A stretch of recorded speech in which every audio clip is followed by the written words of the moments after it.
October 28th, 2005. A day of reckoning. A day where boys became men. A day where wars were waged on every front, and only the strong survived. I'm sure you all remember this day. It was the day we saw the release of Star Wars Battlefront 2. This game was appropriately named, as it was the sequel to Star Wars Battlefront 1. In these days, your old pal Soapy was a Play-Doh-eating 5-year-old whose hands could barely fit around the brick that was the original Xbox controller. But that didn't stop me from having the time of my life playing this game all day long. Back then I didn't have Xbox Live, so for me it was Rise of the Empire, Galactic Conquest, and good old instant action. And let me tell you, this game was perfect. Everything about it was absolutely glorious. It was a game that you could really play forever. I remember playing Hero Assault on Mos Eisley again and again, and I never got bored. I remember playing as Luke Skywalker, double jumping around, not even really playing, just exploring. And there was so much to see and explore in this game. The detail put into every map, from Yoda's little shack on Dagobah, to being able to find Han Solo frozen in carbonite in Jabba's palace. You can even get smushed by the trash compactor on the Death Star. I felt like I had transported into the world, and it filled me with such joy and excitement. Every mode, from Space Assault to Capture the Flag, were so much fun to play. And Space Assault in particular, I have such fond memories of. Flying around in these iconic ships like the X-Wing and the TIE Fighter filled young Soapy with more glee than that TV show. All I want is just one day a year where I'm not visually assaulted by uglies and fatties. This game also introduced me to things I'd never seen before in video games. I remember this game being one of the first I ever had played to have kill streaks. The better you did as a player, the more reward you got. It would start small and give you faster stamina regeneration, but I remember having sweaty hands every time I got close to the elite blaster. I remember having a notepad beside me of cheat codes that my dad found, so when a level was too hard I could turn on invincibility or unlimited ammo. I remember inviting over all my friends and playing 4-player split screen. I remember listening to the iconic 501st journal entries before and after every single player mission.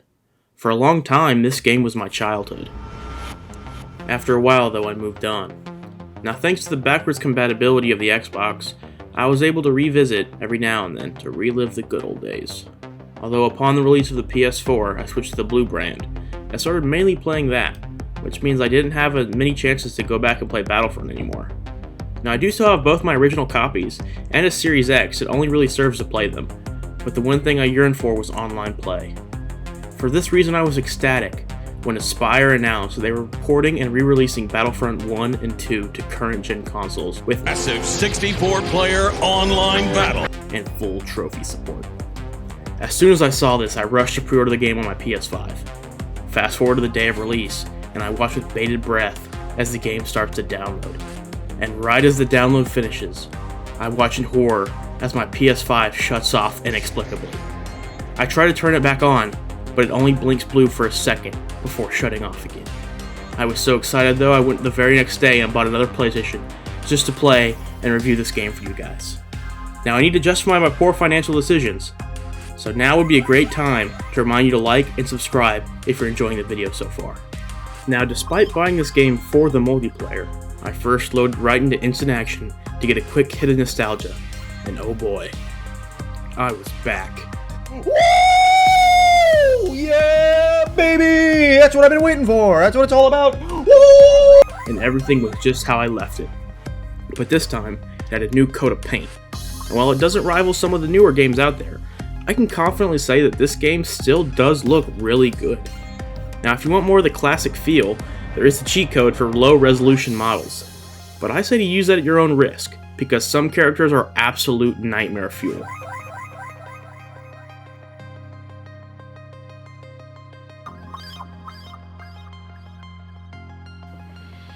You don't want to be like this. This is disgusting. It felt really good to be back though, and throughout my first day with this game, I did all the things that occupied me as a child. I played through all of the Rise of Empire, started a Galactic Conquest run, played heroes versus villains on all the new maps, and made sure to check out Kit Fisto and Asajj Ventress. I made sure to try out the split screen, and was pretty disappointed to see the support players go down from 4 to just 2. The game still did run pretty well in split screen though, even though the person I was playing with was not very much help. Oh, come on, man. Are you gonna play or what? What are you doing, man? Just sitting there. Come on now. I even played some Hunt, and murked all the rebels as a Wampa. While I was playing Hunt though, I started to notice some things were a bit off, especially on Endor. You see, if you play as the Ewoks, you're so small that the stormtroopers can't hit you, as it appears the AI is incapable of looking up and down. This problem with AI became pretty apparent the more I played. I often saw my computer-minded teammates get stuck walking back and forth again and again, regularly running into walls and stumbling around like a chicken with its head cut off. Enemy AI often has aim worse than their movie counterparts, and after a while just start ignoring you, or trying to attack you again and again even though they can't reach you. He's just standing there, menacingly! I also noticed that when cranking up the AI teammate number to 32, the game kinda breaks, making the AI even dumber as they frequently get stuck on ramps and seem to lose all of their animations. Now, I did find Battlefront 1's AI to be a bit better. The problem with that game is that the aim assist is so strong that it can often feel like you're playing an on-rail shooter that you might find in an arcade. In order to win, all you have to do is press down the right trigger and the game does pretty much everything else for you. Now, because this is a re-release and not a remaster, I also quickly found that this port of Battlefront 1 has the same flaws the 2004 edition had, with only one mode, that being Conquest, and no playable heroes as well. Now, some may enjoy this though, as it gives the player more of a small grunt fighting in a huge army feel. I will say though, the one thing that kept me playing Battlefront 1 was the fact that just like it did in 2004, making a profile with the name Jub Jub will shrink all characters to the size of an Ewok, which still to this day is extremely funny to look at and play. Battlefront 1 also gives you the ability to go prone and easily access first person mode with the click of a button. Now, while this game did hold a bit of nostalgia for me, I really only came back for the hilarity of these tiny characters and the immersion that first person mode gives you. Much like it was in 2005, Battlefront 2 was an improvement in just about every way, offering more maps, more modes, and a better single player experience. You see, in Battlefront 1, when playing the story missions, the objectives are pretty much non-existent. You really just play level after level with only a couple of cutscenes between rounds to briefly explain what's happening. In Battlefront 2 though, we get an added layer of immersion, with the amazing 501st journals before every match, giving us a deeper dive into the psyche of the clones we were playing as. I was extremely disappointed though to find that in this re-release, the 501st journals only play at the beginning of a round and the outros have been removed altogether. The removal of these outros is really confusing to me, but I'm hoping they bring it back soon, because there was really no reason to take them out to begin with.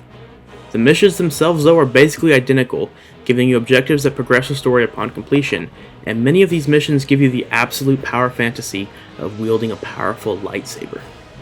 These heroes were always extremely fun in 2005, simply because of how overpowered they were, and I'm pleasantly surprised to find that nothing here has changed.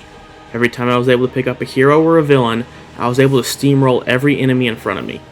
But again, because this is a re-release, many problems were not adjusted.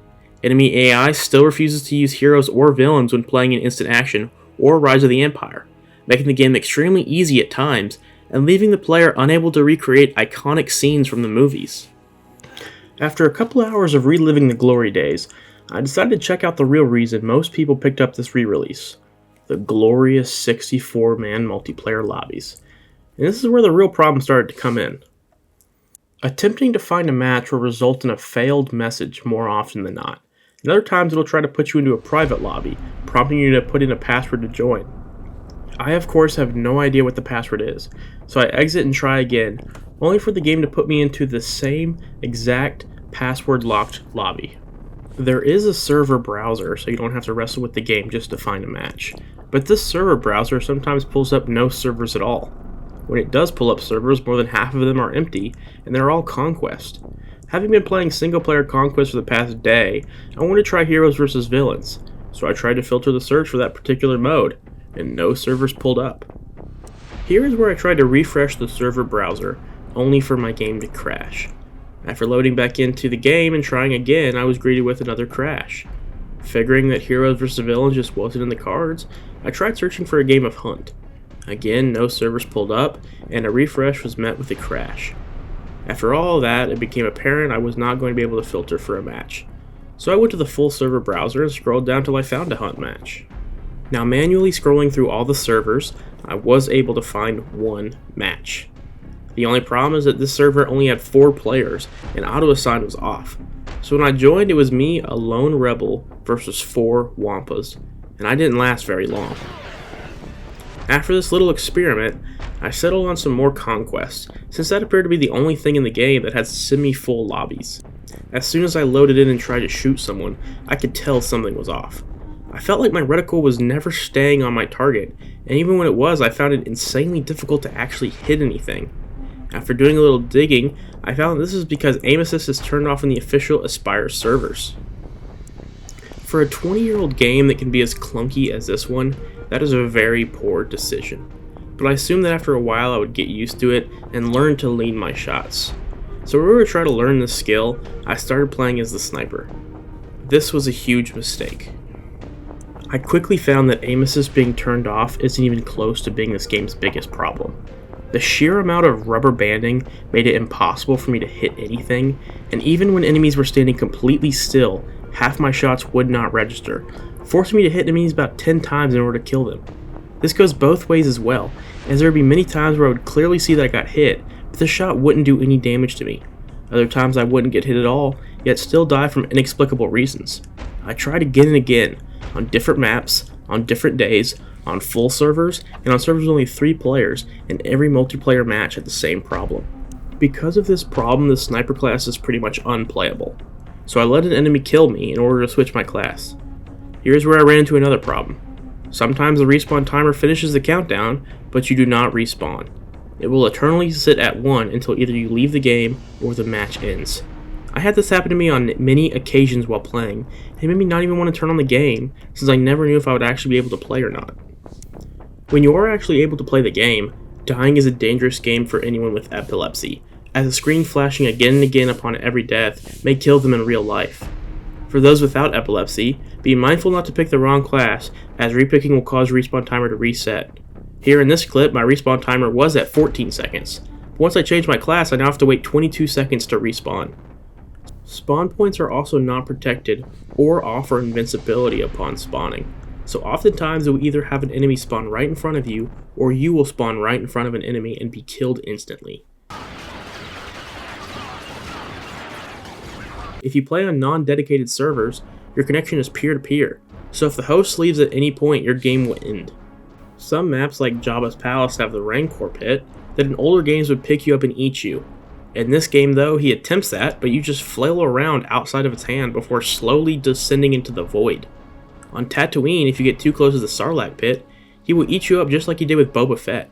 But it will take him the whole match to do it, again leaving you to either quit the game or wait for the round to end.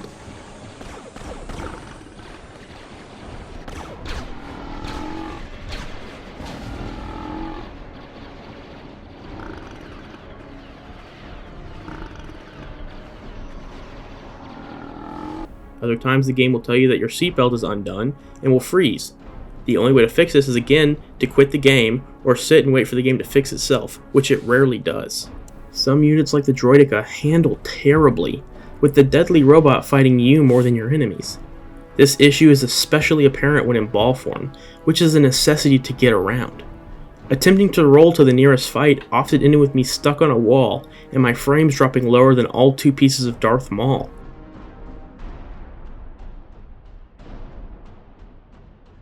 It doesn't stop there though, as multiples like the Tauntauns and speeder bikes are just as awkward to control.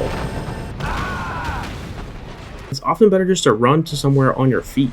Vehicles don't get much better in this game, as they feel extremely clunky to fly, especially in first person mode. It took me forever just to learn to fly straight, as controls are inverted by default with no way to change them.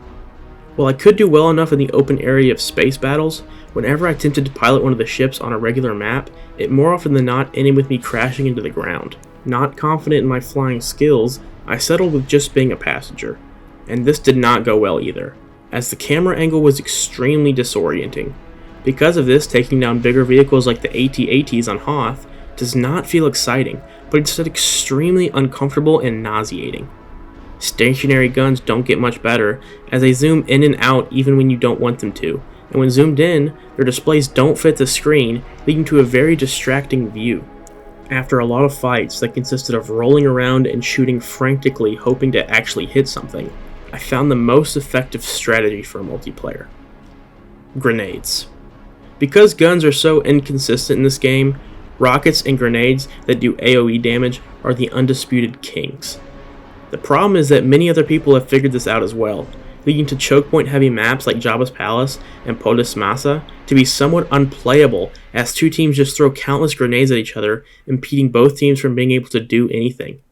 Eventually one team will get a hero, and that will spice things up a bit, but these heroes are quickly defeated by the power of explosives, meaning after only a short time the game goes right back to a spam fest.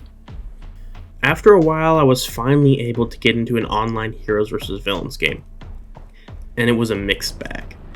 While it is extremely fun to play as your favorite Jedi and bounty hunters, this game being just a re-release at its core and not really having any balancing tweaks makes the game look pretty bad. Certain characters are leagues ahead of others simply because of one ability, Force Pull. This one ability can destroy an entire room of enemies. Pulling them towards you and forcing them prone for even a second allows you to get the jump on anyone and kill them in only a couple of hits. Capture points are also set to certain teams and can't be captured by opposing teams. This makes it extremely easy to spawn trap enemies, as all you have to do is sit behind them and strike them in the back. If they try to run away, then you force pull them right back and kill them. This is the kind of stuff that should have been addressed as just a quality of life change, and the fact that it wasn't goes to show Aspire's laziness. Space battles are equally a disaster, as they clearly were not made to support 64 players, as hangars are filled with pilots scurrying to be first to the few ships that spawn. Some people even resort to blowing you and other friendly teammates up to increase their chances of getting a ship. If you are one of the lucky few who gets on one, your only option is fighting other ships or going for the frigate or turrets, as landing inside the hangar will put you face to face with a bunch of angry players who are also waiting on ships to be available. This is all so sad for me to see, because when it works, the game is honestly a lot of fun. Seeing an entire squad of stormtroopers all grouped together, rushing into online combat, is something I always wanted to see as a kid. The fear as a hero rushes at you and all you can do is scream as you make your final stand. The feeling of all-out combat as you take down an AT-AT piloted by another online player is everything I always wanted. The problem is that these single experiences are not enough to make up for the terrible spot the game is in right now. This game is a disappointment for many reasons. The multiplayer being an unplayable mess, the single player having brain-dead AI, as well as missing cutscenes, a profile censor that is so strict some people can't even use their real names, all contribute to make this the dumpster fire that it is. But I believe the biggest reason this game is a disappointment is simply how it destroyed a legacy. If this was simply EA's Star Wars Battlefront 3, or an entirely new reboot that shipped in this state, yeah, it would be disappointing, but it would kind of be expected. This game is different though. This is a 20-year-old game that the fans loved. This was 2 games that were finished when they came out, giving the fans countless hours of enjoyment. This was 2 games that were love letters to the fans of Star Wars, and that could be felt with every level. This re-release has single-handedly killed a legacy. It killed it with greed, and it killed it with laziness. This re-release frankly disgusts me, and that is a real shame. Not because of how it disappointed me, but because of the first impressions it made on people who have not had a chance to play this game. As I mentioned before, the original came out and can still be played through backwards compatibility. There's also a version of both Battlefront 1 and 2 on Steam, but this game is not playable on devices such as the PS5 and Nintendo Switch. There are many people on these consoles who never got to play these games growing up, and this collection was their very first experience with these legendary titles. And now these people who are playing these games for the very first time are going to think Hoth actually looks like this.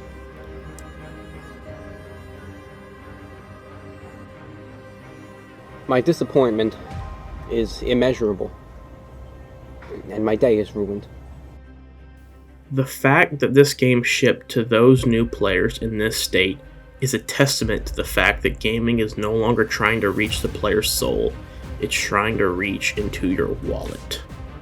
It's clear that Aspyr aspires to be disliked by every Star Wars fan out there, stealing work from mod authors, promising it was just a placeholder and won't be in the full release, only to ship the game knowing full well they didn't change anything. Even before this game came out, they had a clear pattern of not putting any effort into these games and still shipping them for a cheap buck. Games like Knights of the Old Republic 1 and 2 for the Switch were also done at the hands of Aspyr, and those games ended with broken promises and complete abandonment. The fact of the matter is that it's clear these games are cash grabs made to steal your money instead of win your heart. As always, I'm Soapy, and thanks for watching. And Aspyr, if you're watching this, keep your grubby hands off of Lord of the Rings Conquest.